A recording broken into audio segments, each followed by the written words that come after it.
हमने कोई भी काम गलत नहीं किया और उत्तराखंड के हित के लिए एक बार नहीं, एक जीवन नहीं, 100 बार जन्म लेना पड़े, इस प्रदेश की मिट्टी के लिए 100 बार कुर्बान होना पड़े, हम तभी भी तैयार हैं।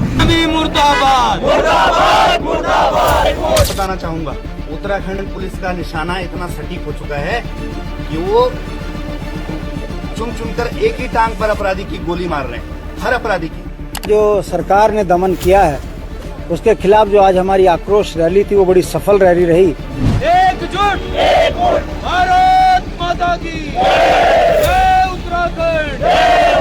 उत्तराखंड में बीते दिनों यूकेडी के 2 नेताओं की गिरफ्तारी पर बवाल मचा था। 14 दिन की न्यायिक हिरासत में भेजे जाने के बाद इनमें से एक नेता को कोर्ट ने जमानत दे दी, दूसरा नेता अभी सलाखों के पीछे। ये तस्वीर देर रात की है जब यूकेडी यूथ के अध्यक्ष आशीष नेगी जेल से बाहर आए। उन्हें लेने के लिए दर्जनों यूकेडी के कार्यकर्ता आए, शांति प्रसाद भट्ट आए, पहाड़ी टोपी और मालाओं से भरा गला। इससे आप अंदाजा लगा सकते हैं आशीष नेगी के बाहर आने पर यूकेडी कितनी ज्यादा उत्साहित है। बहरहाल आशीष नेगी ने जेल से बाहर आने पर पुलिस को लेकर क्या खुलासा किया, सनसनीखेज बयान दिया, ये बताऊंगा, सुनाऊंगा।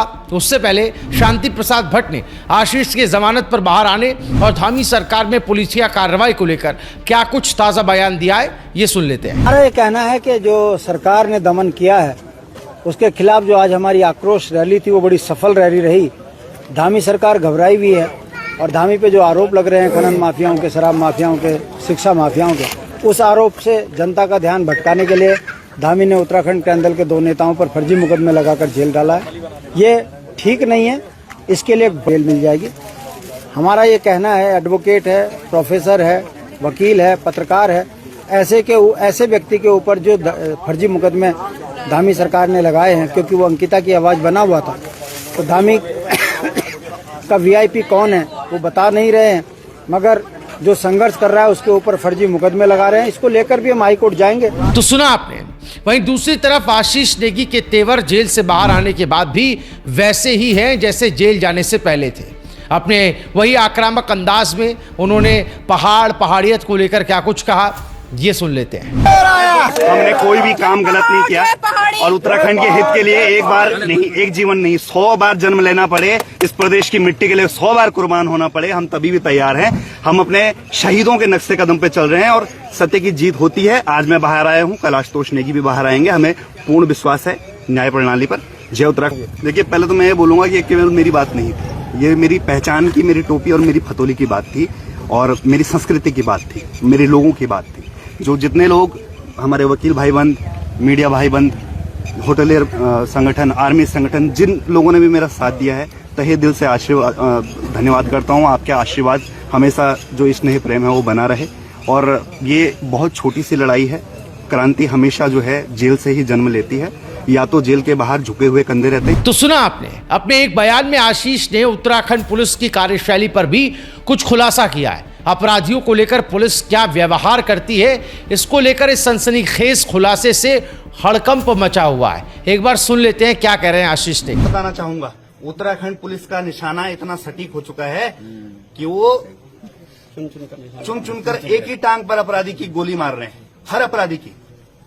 और लगातार वो जो आरोपी हैं वो भी आरोप लगा रहे हैं कि हमें यहाँ से जंगल ले जाया जाता है, हमारी आंखों पे पट्टी बांधी जाती है, उसके बाद हमारे पैर पर तौलिया रखा जाता है, उसके बाद गोली मारी जाती है। तो ये चरित्र यहाँ की। वहीं आपको बता दें कि आशीष नेगी और आशुतोष नेगी को पहले ब्लैकमेलिंग और उगाही के आरोपों में गिरफ्तार किया गया था। इन गिरफ्तारियों के विरोध में देहरादून में हजारों यूकेडी कार्यकर्ता और पूर्व सैनिकों ने प्रदर्शन किया। दोनों नेताओं की तत्काल रिहाई की मांग की गई। ये तस्वीरें 8 अप्रैल की हैं। भारी संख्या में लोगों की मौजूदगी देहरादून के परेड ग्राउंड में। राजधानी की सड़कों पर इतिहास खुद चल रहा था। उत्तराखंड क्रांति दल की विचारधारा को मानने वाले सैकड़ों लोग, युवा, महिलाएं, बुजुर्ग और पूर्व सैनिक सीधे मुख्यमंत्री आवास की ओर कूच कर गए। और ये कोई साधारण प्रोटेस्ट नहीं था, ये था आक्रोश का विस्फोट। बात सिर्फ 2 नामों की नहीं है, आशुतोष नेगी और आशीष नेगी। बात उस पूरे आंदोलन की है जो सत्ताधारी सत्ता के खिलाफ एक संगठित प्रतिरोध का रूप ले रहा है। आरोप एक होटल व्यवसायी की शिकायत पर उन्हें जबरन वसूली के मामले में ऋषिकेश जेल भेज दिया गया। यूकेडी का दावा है कि यह सब बदले की राजनीति है। और मैं आशीष नेगी और आशुतोष नेगी के लिए यहाँ पे आई हूँ। मैं उनकी बेल के लिए रिक्वेस्ट करने के लिए आई हूँ और मैं चाहती हूँ कि उसको बेल मिले, क्योंकि उसने कोई गुनाह नहीं किया, वो अपराधी नहीं है। अगर वो अपराधी है तो हम सब अपराधी हैं, हम सबको जेल में डालो। बात करें आशुतोष नेगी की तो वो सिर्फ एक राजनीतिक कार्यकर्ता नहीं बल्कि पूरे HNBGU में सहायक प्रोफेसर, इससे पहले वरिष्ठ पत्रकार और अधिवक्ता रह चुके हैं। और शायद यही उनकी भूल थी, सच को बेनकाब करना। पहले एक इंटर कॉलेज घोटाला उजागर किया, फिर अंकिता भंडारी केस में VIP के कनेक्शन की CBI जांच की मांग कर डाली। तब से वो सीधे निशाने पर है। आरोप तो यहां तक है कि आशुतोष नेगी की पत्नी, जो देहरादून के सरकारी विभाग में कार्यरत है, उन्हें भी सजा दी गई। अचानक पिथौरागढ़ ट्रांसफर कर दिया गया। हालांकि हाईकोर्ट ने उस ट्रांसफर पर फिलहाल रोक लगा दी है। इस बारे में यूकेडी की तेज तर्रार नेता कुसुमलता बौड़ाई ने सरकार पर जमकर निशाना साधा। क्या कुछ कहा, सुन लेते हैं। जो है अपनी हद पार करी, लेकिन मैं ये कहूंगी कि अभी हमारे आशुतोष भाई जी बाहर आ जाएंगे, उसके बाद हम लोग न्याय पद यात्रा करेंगे। खुद आशीष नेगी जी उस न्याय यात्रा में रहेंगे और घर घर गांव-गांव हम पहुंचेंगे, क्योंकि बहुत सारी शोषण की खबरें। मुख्यमंत्री आवास की ओर जैसे ही ये जुलूस बढ़ा, हथियारों से लैस पुलिस बलों ने मोर्चा संभाल लिया। लेकिन भीड़ में डर नहीं था, खौफ नहीं था, दृढ़ता थी। लाठियां चली, धक्का मुक्की हुई, कई महिलाएं घायल हुई, कुछ बेहोश भी हुई, लेकिन प्रदर्शनकारी पीछे नहीं हटे। सड़क किनारे लगे मुख्यमंत्री के होर्डिंग्स और बड़े बड़े पोस्टर फाड़ दिए गए। यह मामला अब सिर्फ 2 गिरफ्तारियों तक सीमित नहीं है दोस्तों। ये सवाल है, क्या उत्तराखंड में सत्ताधारी शासन के खिलाफ बोलना अपराध हो गया है? क्या अब सच बोलने वालों को हिस्ट्री शीटर कह देना इतना आसान है? आशुतोष नेगी की जमानत याचिका पर सुनवाई अगले 11 अप्रैल को निर्धारित है।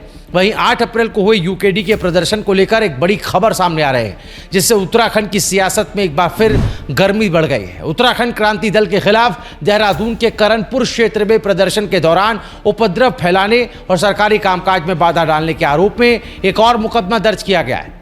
सूत्रों के मुताबिक बीते दिन हुए विरोध प्रदर्शन में यूकेडी कार्यकर्ताओं ने सड़क जाम की, जिससे आवाजाही में खासी दिक्कतें आई। सिर्फ इतना ही नहीं, सरकारी प्रचार के बैनर होर्डिंग्स भी फाड़ दिए गए। आरोप है कि करणपुर चौकी इंचार्ज ने खुद इस मामले में वादी बनते हुए अज्ञात प्रदर्शनकारियों के खिलाफ FIR दर्ज कराई है। अब उन पर शांति भंग, सरकारी कार्य में बाधा और सार्वजनिक संपत्ति को नुकसान पहुंचाने जैसी धाराओं में केस दर्ज हो चुका है। पुलिस अब CCTV फुटेज खंगाल रही है और स्थानीय चश्मदीदों से पूछताछ भी की जा रही है। अधिकारियों ने साफ किया है, कानून हाथ में लेने वालों को नहीं बख्शा जाएगा। इस पूरे घटनाक्रम ने एक बार फिर से राजनीतिक आंदोलनों में बढ़ती उग्रता और सार्वजनिक व्यवस्था की कीमत पर हो रही राजनीति पर भी सवाल खड़े कर दिए।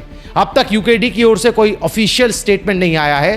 क्या ये चुप्पी किसी बड़े जवाब की तैयारी है या कोई रणनीतिक सोच है?